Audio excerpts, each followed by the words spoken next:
sit up now. And what happened? Robert, what happened? Yes. Seems everything Settled. Yeah. Became very. You go into very deeper within.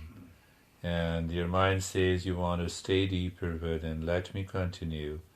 That is what the living within. It has to be practiced daily, regularly, until what will happen that you may have certain traits in our life. We used to flare up and react. What will happen? Automatically you will see your mind goes within in those moments. Or it retrieves its steps. The other guy is crazy before you, but you want to hit, and suddenly mind retrieves. A kind of withdrawal takes place. We need that. We need to understand it consciously. And yes, as the Janet explained to me, and it happens. You need not to worry about it. Nothing untoward happens because you're constantly aware of the breath, and the mind is not controlling the breath. But what will happen as the mind goes deeper, you will experience as if the breath has stopped. And the breath is related to our animal instinct, the need for security. We say, what had happened? I will now no longer. It is not possible because we are not doing it. It may happen. Fear and security comes. But if we continue doing it, we get rid of those moments of the instincts. It is possible. How about you, Heather? Good?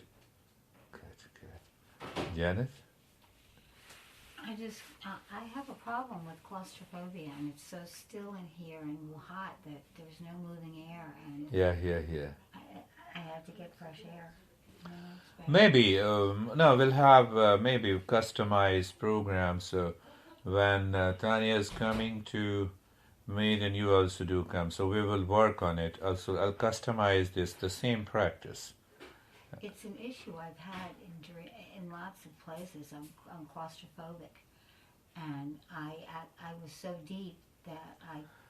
No, we will do that. Yeah. We will do that. But what was interesting is when I went to breathe the fresh air and I came back, I was able to go very deep. Very deep. Immediately again. Very and good. when everybody was sitting up, I realized I couldn't lift my hands. That's really good. That's it. another experience people get, that you are not able to lift your hand. Body freezes down. No scare. Don't worry. Your mind is going deeper within, and continue with the practice. I actually kind of liked that. I Very liked good. The fact that I was. How about you, Catherine?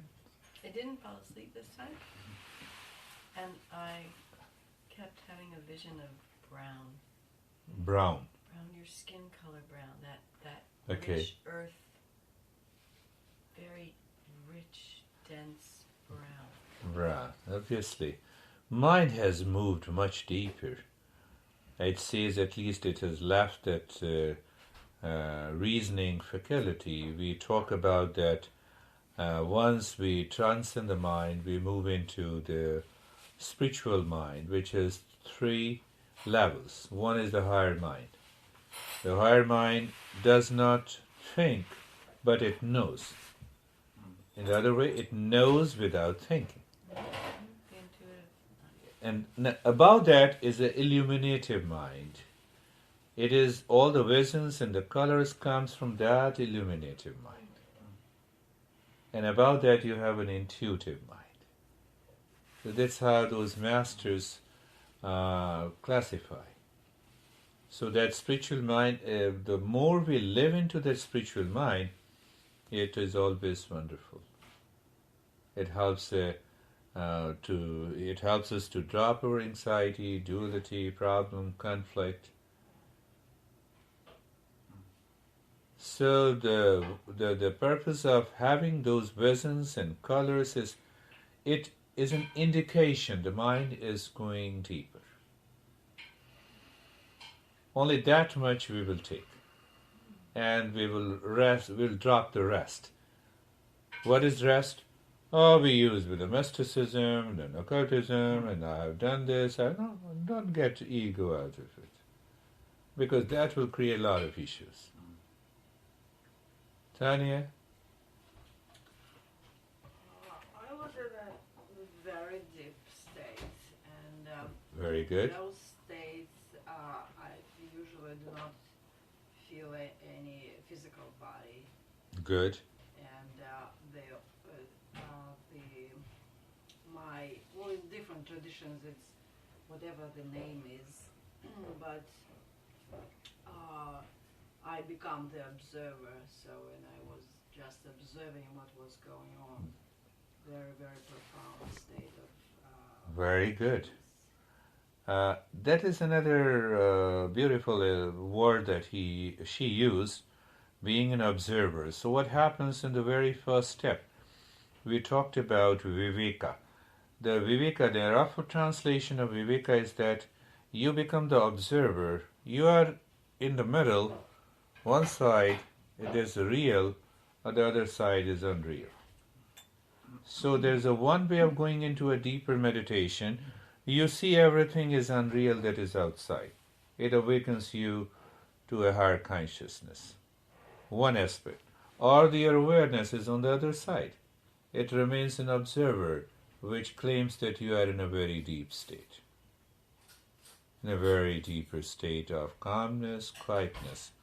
That is what happens in all these meditation. I wanted to give something different, more active practices. But when I realized that everyone is so receptive, so it is better to move into this practice. So, coming back to the 4 aspects, we started with being a human being means what?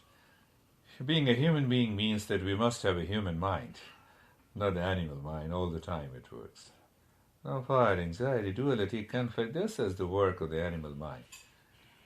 So, because we started thinking moves into the area of conflict, and the conflict is taken over by the animal mind. And then you have those issues of conflict and all. That is the first thing, having the human. Another aspect is that we should be contemplating, as Tanya is saying that she is looking for spirituality, or we are looking for awakening, or we are looking for discovering the peace and happiness within. Can I make this as my resolution at every moment in my life? I'm going to the store, and if something happens, let me withdraw myself. My commitment to me is to discover that inner peace. And many great teachers give hundreds of explanations on that basis. No, withdraw yourself. Leave this. Do nothing. No, he is right. He is totally wrong. Well, even if he is wrong, you submit yourself. Why? We have to make a transition to the human mind. Animal mind is always reactive. Look at the tiger. Approach the tiger. Knows nothing except one thing. Look at the dog, the pet. Knows only one thing. If the dog is familiar, the dog knows that, okay, this guy always loves me. You may give a little injection. Who knows? You see the point. You see the beauty of understanding. That's how the yoga masters have understood. And that's where all the trouble comes for the mind. You know, the guy moves with love and says, okay, you're gone. Animal mind and human mind, we discriminate all the time.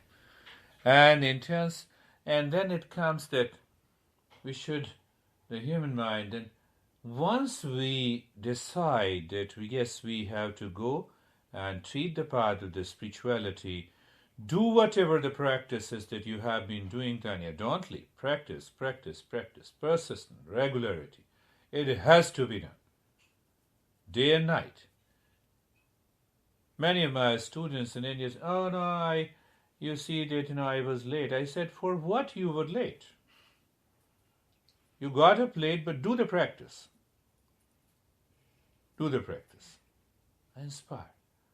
One has to do to bring about the change in life. And then comes the three elements of the practice. We should have an intense aspiration. We should have a right perception. The single most important thing of having a right perception that nothing is wrong outside. Nobody is wrong. Keep your mind away from judging it right and wrong. But simultaneously move the mind within. So when you move the mind within and your mind doesn't claim who's right and wrong, you will move into a right perception. That will take you to the right action. That will help you to move into the grace, the three elements that I talked about in the beginning. And then we have four means, the viveka, constant discrimination between right and wrong. Let me know, Heather is a woman, is it right or wrong?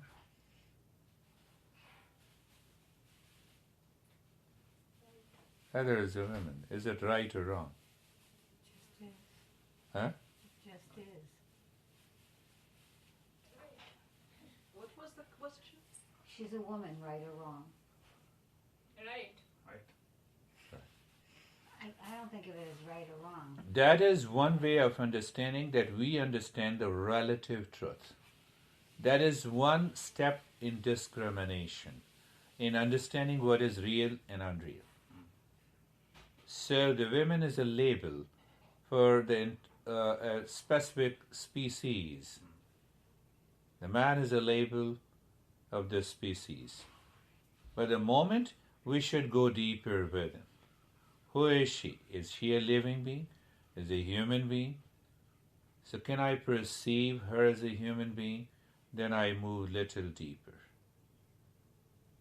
Can I look deep inside her head? I'm still deeper. Then I know. So, for example, you never become, I know. But for example, even if Heather becomes angry, but I know her mind, maybe having some issues, that's why she is. So, my perception is still deeper. So that is how your perception has to go step by step deeper and deeper. So yoga says from the gross to the subtle and then to the casual. So the causal or casual, the moment you reach to that casual state, your mind cannot move into that state of conflict. It can never have this stress after all. Now we say that, we always suffer from the stress. When you move into that state, you will always say, no, I'm okay, I'm fine. Because you live into that casual state, you perceive deeply. Your perception becomes deeper. That is the real viveka, that is the real perception. And from where the journey starts of being the observer, what Tanya was explaining. And then we have to do all those practices and the steps. Continue writing to me. I'll maybe sending you a couple of more audio files to help you.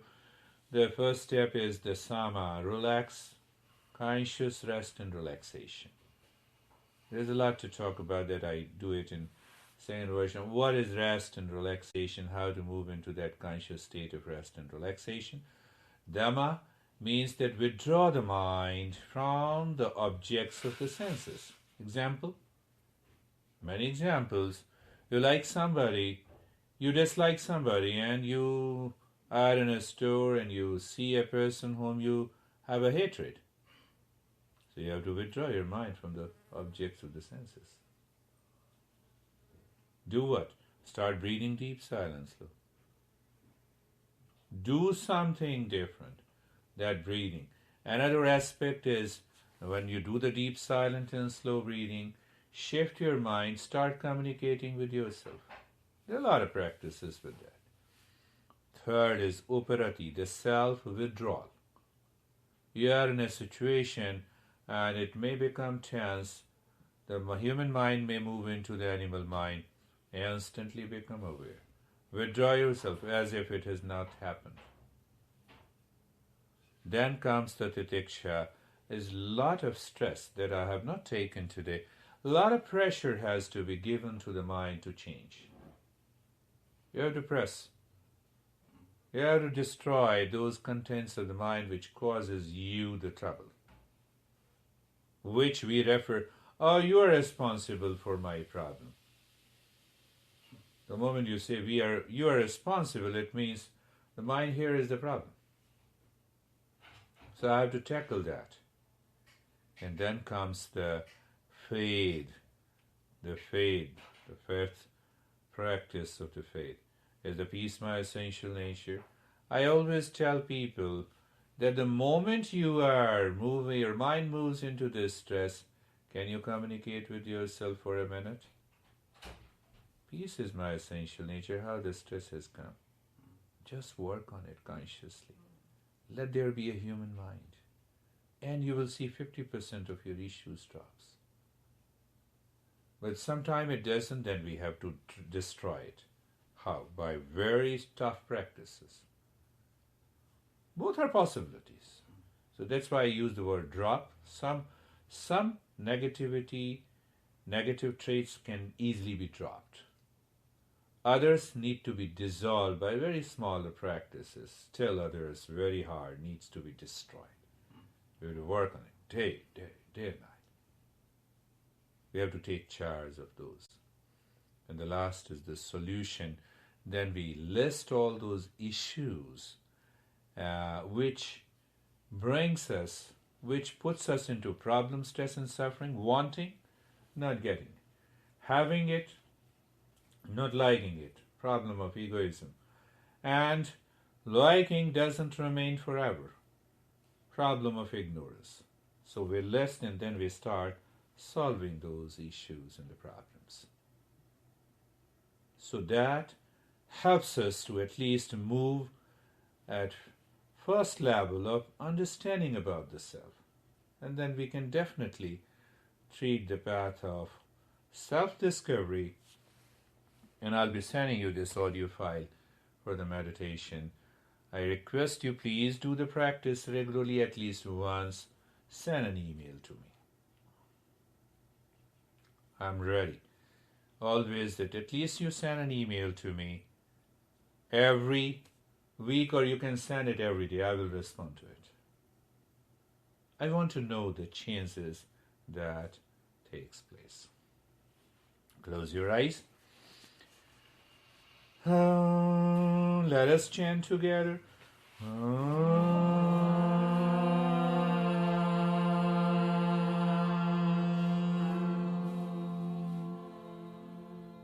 Again, breathe in. Shanti, Shanti, Shanti. Sarve bhavantu sukhina. It means let everyone be happy in this world. Sarve santu niramaya. Let everyone be healthy. Sarve bhadrani pashyantu. Let everyone be blessed. See the beauty of this phrase, let everyone be blessed. What it means. You sit with eyes closed, you move the mind within, and you remain living within, the grace pours down. It may not come to any religious place or by the priest, but it can come when you withdraw the mind within. And that's why it says, let everyone be blessed. Ma kaschid dukha bhag bhave. That means let none suffer from misery in this world. Can we have that attitude in our mind? Why? To change ourselves, not to change others. Not to have an ego that, yes, I'm seeking that nobody suffers from misery. No, it changes my mind. And one more time.